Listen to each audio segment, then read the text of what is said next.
We are following Jesus and his disciples as they turn south from the region of Galilee toward Jerusalem. Each step of the way, Jesus reveals himself through his words and work, bringing his followers even closer to understanding his identity and his mission. How will the disciples respond? How about you and I? Will we allow his story to become our story? Let's pick up where we left off in the story. Well, hi, everyone. There are some basic questions people ask that cut to the very core of our shared humanity. Questions like, how can I find true fulfillment? We've all chased after things we thought would bring fulfillment, success and recognition and a perfect family. And yet we often do find ourselves still wanting more. Or how about this one? How do I simplify my life? Like, this has become the heart cry of so many in an increasingly complicated world. We're overwhelmed by complexity and fear of missing out. We're exhausted from trying to keep up with the obligations and traditions and expectations. How about this one? Why do my relationships feel so empty? We're surrounded by people but still feel lonely. And so we connect through screens and yet our hearts remain distant.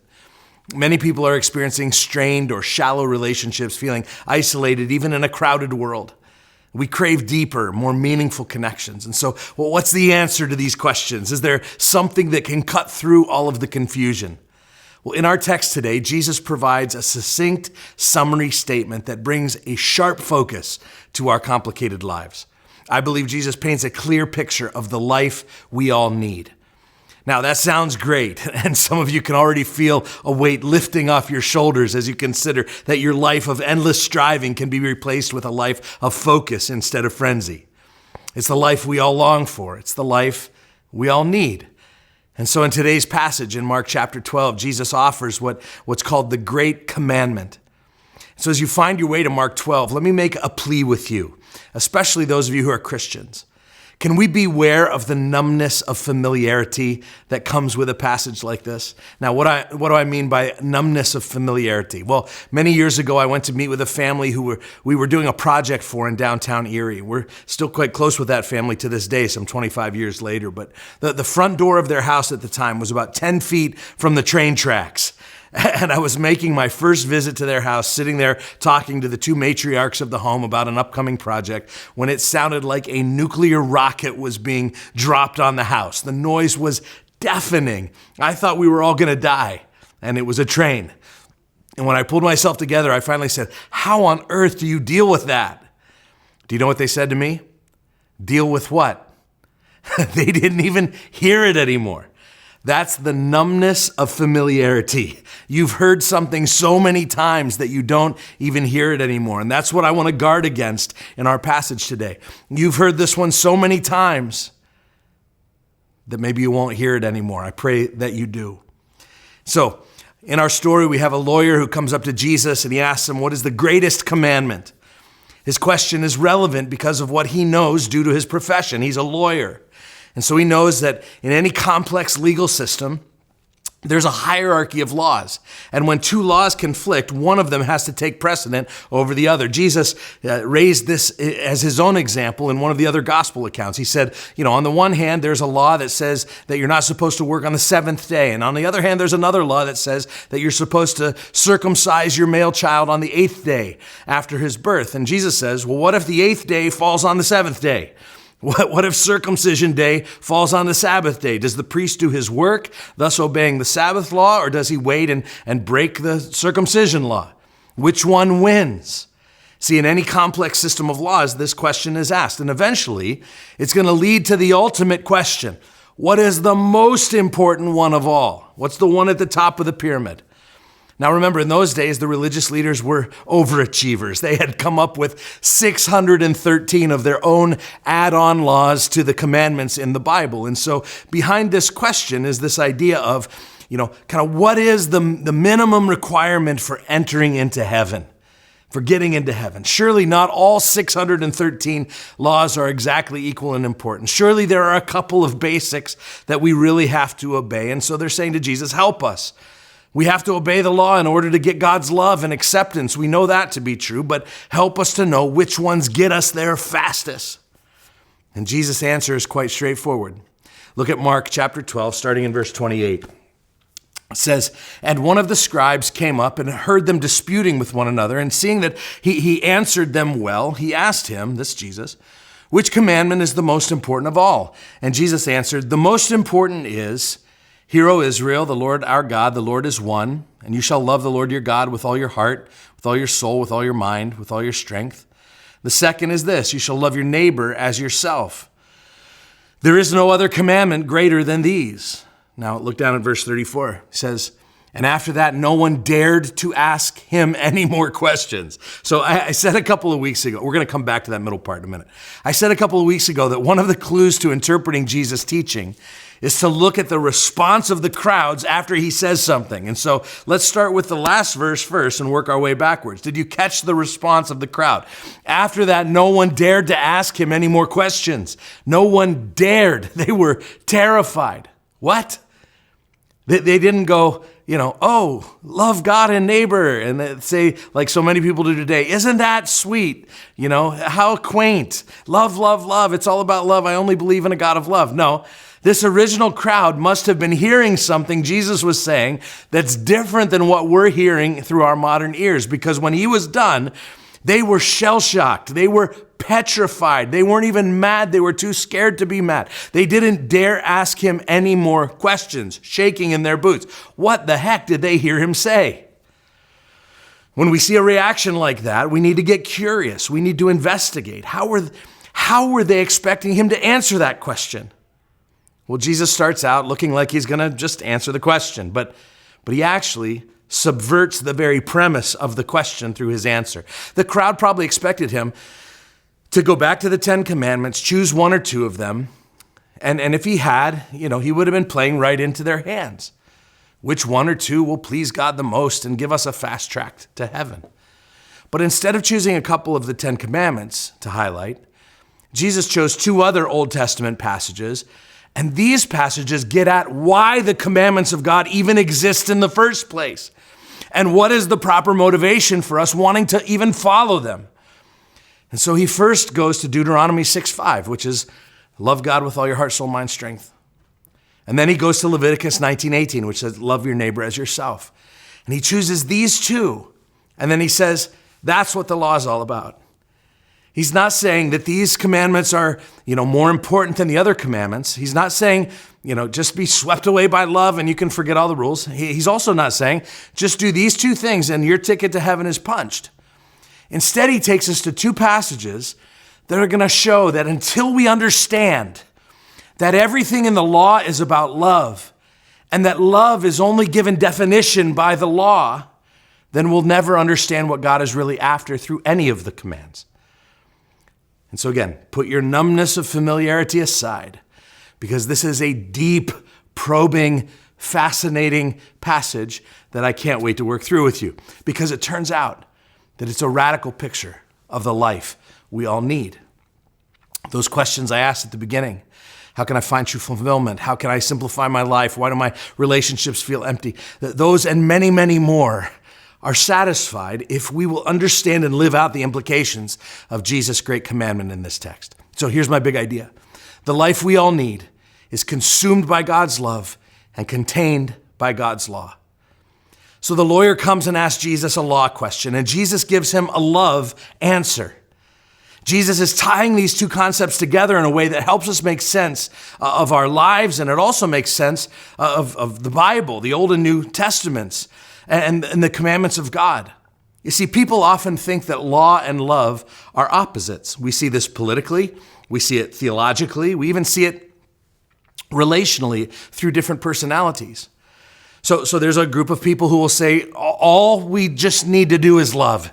It's a hippie kind of open-ended love that's just about freedom, no rules, just release yourself from all inhibitions, love everybody for everything, anything goes all the time, no matter what. Love means no rules. And then there are other kinds of people who are all about the law. If that side is free, this side is restrictive. It's law and order. It's discipline. It's keep the rules. It's let's go back to the way things always were. And if you're going to accept me and I'm going to accept you, that means certain boxes are going to be checked and I's are dotted and T's are crossed. If you want my respect, yes, even if you want my love, you're going to need to do A, B, and C first, and then maybe I'll give it. And when those two sides are taken to their logical conclusions, the love side seems unhinged and not based in reality, and the law side seems crushing and impossible.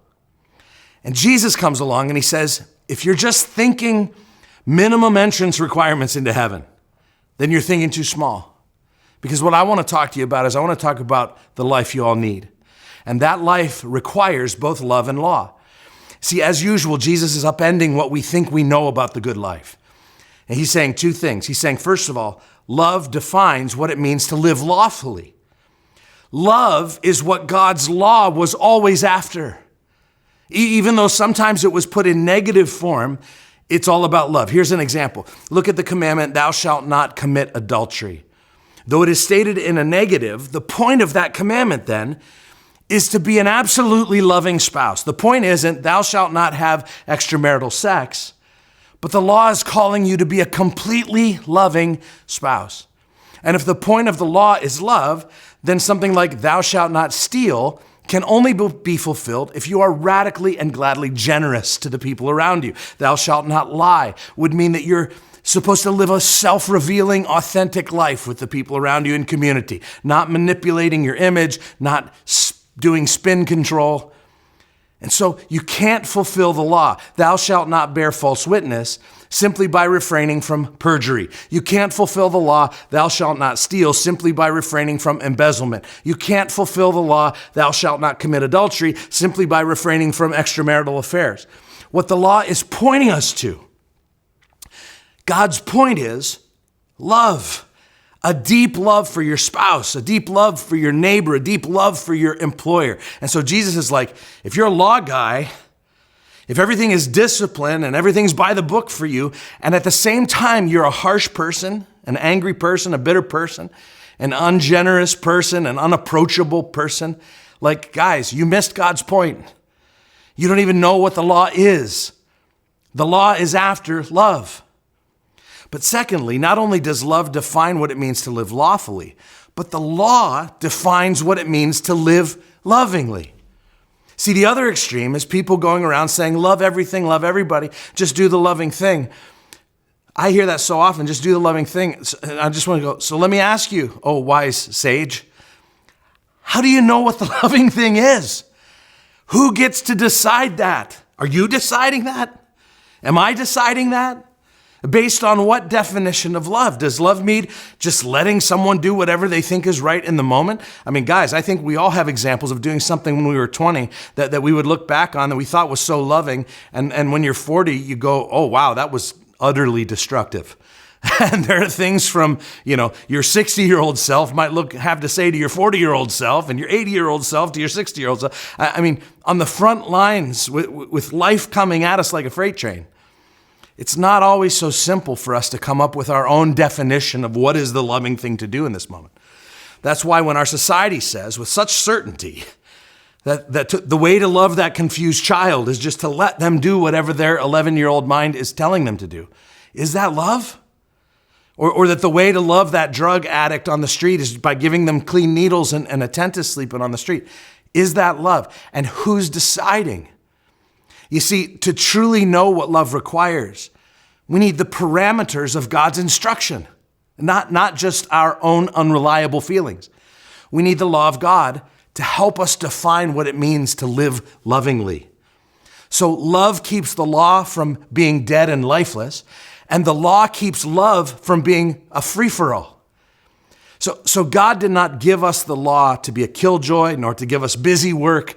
God gave us the law to show us how to love. So let's go back to our passage, and I want to explore the life we all need in two parts. Here's the first part. The life we all need requires an abiding, whole person love of God. you have to take note of just how comprehensive this description is. Jesus is asked, what's the most important commandment? And he quotes Deuteronomy 4, which we know as, and they knew as the Shema. This is a core confession of Judaism. Every observant Jew recites the Shema every morning and every evening. The Shema just means to hear. Hear, O Israel, it begins. The Lord our God, the Lord is one. You shall love the Lord your God with all your heart, with all your soul, with all your mind. And these words that I command you today shall be on your heart. And you shall teach them diligently to your children, and you shall talk of them when you sit in your house, and when you walk by the way, and when you lie down, and when you rise, you shall bind them as a sign on your hand, and they shall be as frontlets between your eyes. You shall write them on the doorposts of your house and on your gates. Now, do you get what God is saying here? Do you feel the comprehensiveness of life?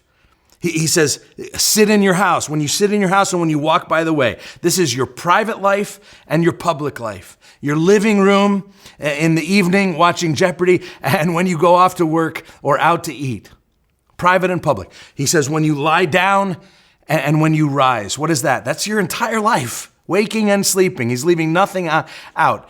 This is your whole existence. All 24 hours are covered. Then he says, bind them on your hand and the frontlets between your eyes. It means that what you're thinking inside and how you act on the outside, your hands and your head. Are you starting to see the comprehensiveness of this? There is no fragmentation of your faith. It's not something that you attend for an hour on Sunday mornings and then it's out of the way and you're on with your life. This is a whole person all the time love of God. Then he says to write these laws on the doorposts of your houses and then teach them to your children. That means apply them to your family life. And then to write them on your gates means to apply this faith to your involvement in your city, to the economic and political and civic life of the whole society that you live in. This is what the Shema is saying. If you love God with all your heart, then you're going to love God with all your life. Every facet of your entire waking life, public life, private life, inner life, outer life. You should be constantly asking the question, how does my abiding love of God come into play in this circumstance?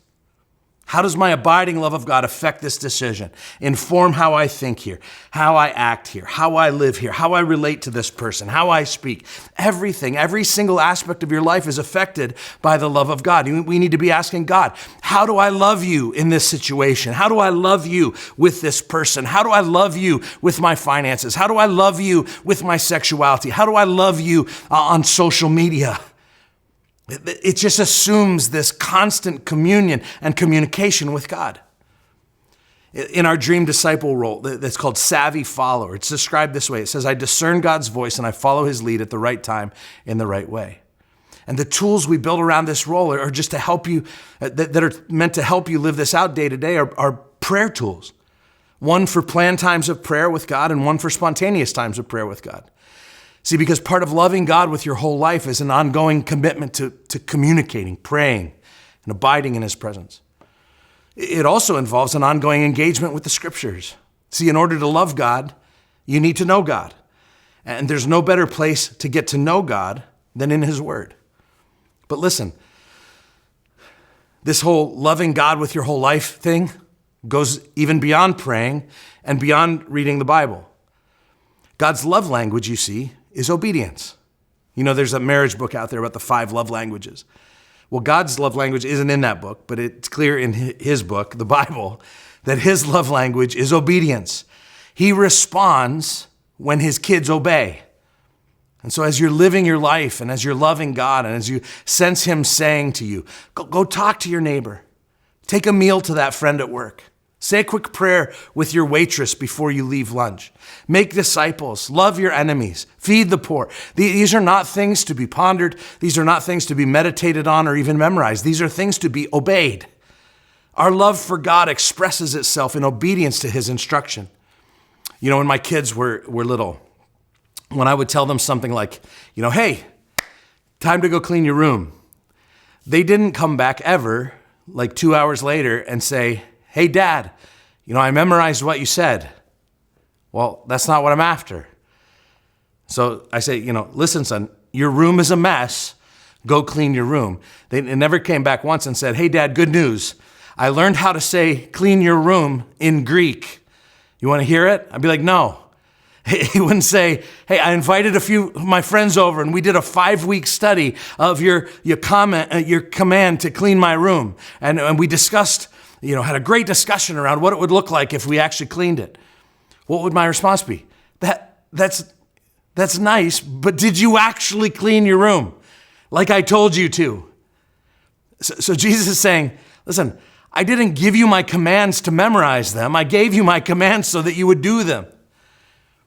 And so as we're living this loving life, as you do your dishes and as you read your Bible and as you walk your dog and as you interact with your boss, as you take a run, as you discipline your children, as you spend your money, Jesus is saying, does the way you're going about doing all of that reflect the deep, abiding, whole person love of God?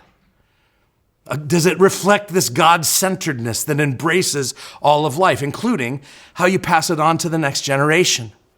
What you think about, how you speak about it. See, it's not something that you turn on and turn off each Sunday morning.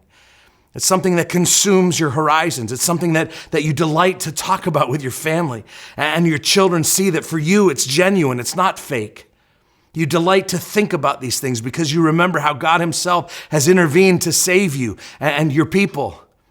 So later on down in Deuteronomy 6, there's this great part where he says, starting in verse 20, he says, when your son asks you in time to come, what is the meaning of the testimonies and the statutes and the rules that the Lord our God has commanded you? Then you shall say to your son, we were Pharaoh's slaves in Egypt, and the Lord brought us out of Egypt with a mighty hand. And he brought us out from there, that he might bring us in and give us the land that he swore to give to our fathers. What's happening here? Well, the love of God has so consumed you that you're trying to make the next generation understand, trying to help them to see it, trying to help them to see the revelation of God himself, to see how his goodness has changed your life. See, it affects everything. It's not like, I'm so religious over here, but it really doesn't touch my real life over there. No. This God encompasses your religion, your emotions, your ethics, your family, your priorities. Where's your bank account? What do you do with your time? What do you think about? Where's the discipline of your mind? What's shaping your decisions? What do you hunger to be? When you're 60, if the Lord gives you years, when you're 70, when you're 80, are you anticipating heaven? Are you anticipating the new heaven and the new earth and the home of righteousness? Or is that just sort of, pie in the sky when you die stuff? And meanwhile, your stock portfolio is more important right now. Hear, O Israel, the Lord your God, the Lord is one, and you shall love the Lord with all your heart, with all your soul, with all your mind, and with all your strength. That's part one of the life we all need. An abiding, whole person love of God. Here's part two. It's a persistent, self-sacrificing love of others. Jesus says the second is like the first. And he said, love your neighbor as yourself. And then he does something crazy. Look at verse 31 where he says, that there is no commandment greater than these. He ties these two things together. He's saying you can't love God without loving the people that God loves. Loving the people God is seeking and searching and caring for. Love your neighbor as yourself. This is also found in an Old Testament text over in Leviticus 19. It's a passage with all kinds of related relational expectations. I'll summarize. He says things like, each of you must respect his mother and father. You must observe the Sabbath. Don't turn to idols or make gods for yourself. When you reap the harvest of your land, don't reap to the very edges of your land or gather, the gleanings of your harvest. Don't go over your vineyard a second time or pick up the grapes that have fallen. Leave them for the poor and for the refugee. Don't steal. Don't lie. Don't deceive one another. Don't swear falsely by my name. Don't defraud your neighbor or rob him. Don't hold back the wages of hired people overnight. Don't curse the deaf. Don't put stumbling blocks in front of the blind. Don't pervert justice. Don't go about spreading slander among your people. Don't do anything that endangers your neighbor's life. Don't hate your brother in your heart. And it goes on and on. And then ultimately in Leviticus 19:18, he says, You shall not take vengeance or bear a grudge against the sons of your own people, but you shall love your neighbor as yourself. I am the Lord. See, when Jesus puts all the laws in a hierarchy and he gets to the very top, this one is right there along with the Shema. Love God, love people. Just picture some of your neighbors right now, will you? Just close your eyes, picture them in your mind, your friends, your colleagues, and bring their faces to mind. Guys, you realize Jesus says loving those people is at the top of his list of importance, right next to loving God. And we ask, well, how could loving neighbors have achieved such a high level of importance in Jesus' mind? He says, love them in the same way you love yourself. In other words, all the longings that I have for my own safety, my own health, my own success, my own happiness, that I should desire for that other person as though he or she was me. Those same things. All the things you want for yourself in this life, want them for other people too. In Luke's account, the scribe asks a follow-up question. He says, well, who's my neighbor? I mean, that's a big group. That sounds unreasonable. Who's my neighbor? And so Jesus tells the parable of the Good Samaritan to answer that question. He gives a case study that answers the question, who's my neighbor? And according to Jesus, your neighbor is anyone in your path who's in need. And then what does it look like to love them? Well, the Samaritan in that parable shows his neighbor love by giving time, giving medical attention, giving financial subsidy, by giving transportation. He just meets all the actual needs of that person. It's accompanying our love and faith for God with self-sacrificing acts of love for others. See, Jesus links something here that we often separate. He links personal holiness and social concern. See, often we think of a mature Christian as some holy, righteous, locked away in a monastery, studying and praying night and day person. Jesus says, that's great, but if you're going to love God, you're going to love people. You're not going to cloister yourself away in an isolated huddle. And so today we're experiencing the whole kind of arranging of society itself around isolation, shopping from home, food getting delivered to home without ever leaving, garage doors that close right behind us when we pull in, back decks replacing front porches, privacy fences built up around the house like a big keep out sign. We isolate. We scarcely know our neighbors. In fact, if we're really honest, we know a ton of people and none of them well. Yet the life we all need, the life God designed for us to live in the fullness of what he intended, that there's a life that walks deeply with others. Love your neighbor as you love yourself. So we should probably ask by this point, what is love? Remember, these two concepts of love and law hang together with Jesus because both are based on the character of God. Both flow from who God is, the love of God, the commands of God. These are not just rules that he randomly decided on. They emerge from his very character. And so here's the first thing you need to know about love. Love is a choice backed by action. It's not a feeling. It's not an emotion. It's not hopefully I can summon up enough goodwill to be nice to that person I hate. No, you won't. Love's not a feeling. It's a choice, but it's also more than a choice. It's a choice backed by action. Here's the second part. Love is a response. The Bible's clear. We love because he first loved us.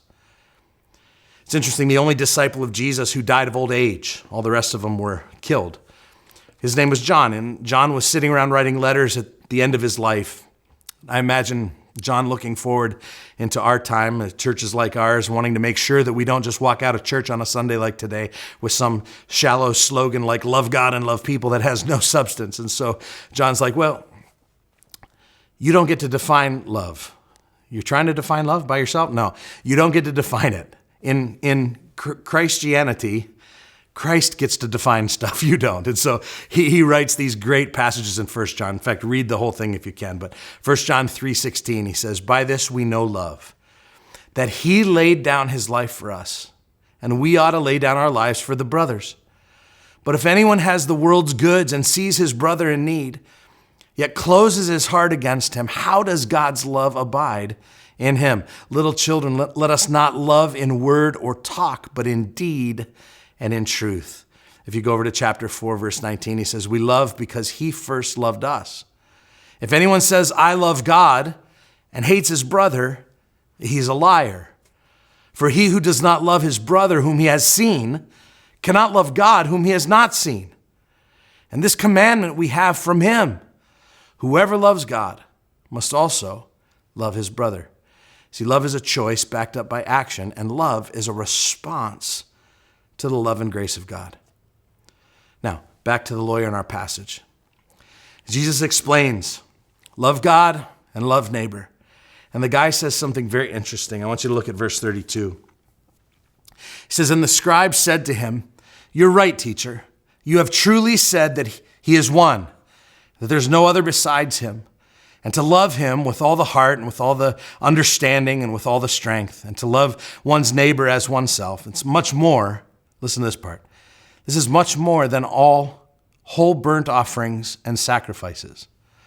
And when Jesus saw that he answered wisely, he said to him, you are not far from the kingdom of God. You see this realization that this guy has? He says, this is much more than any burnt offerings or sacrifices I could make. See, this guy asked the question to try to get Jesus to narrow things down, to whittle it down. And he realizes that Jesus blew the whole system up. This whole idea of how to get right with God. See, what he had been taught is that you can get right with God. Just keep trying harder. Just keep getting better. Like when you fall short, just keep making more offerings and keep making more sacrifices. And what he realizes in this moment is, I can't get better enough. You can't get better enough. And he says, you're right, teacher. He has this moment of humility, moment of insight. I can't get better enough. See, to love God fully and to love people fully, you and I and he need grace. And Jesus goes, you're not far from the kingdom now. See, it starts with God's grace. And once you get that, you can live free. You know, for those who want to love God with a checklist, and for those who want total freedom and no restrictions, here comes the gospel that addresses both. And as Tim Keller said, he said it this way. He said, the first step of the gospel is, I'm more wicked than I ever dared believe. But the second step is, because of Jesus, I'm more loved and accepted than I ever dared hope. And this combination destroys both the pride that says I'm good enough to make it on my own, and it also comes against the fear that says I'll never be good enough for God to love me. And in walks grace. And with grace as the foundation, Jesus says, the life you all need is this. It's an abiding, whole person love of God. And it's a persistent, self-sacrificing love of others. And for today's next step, that scribe in our story is an example in Mark of one of his ordinary heroes.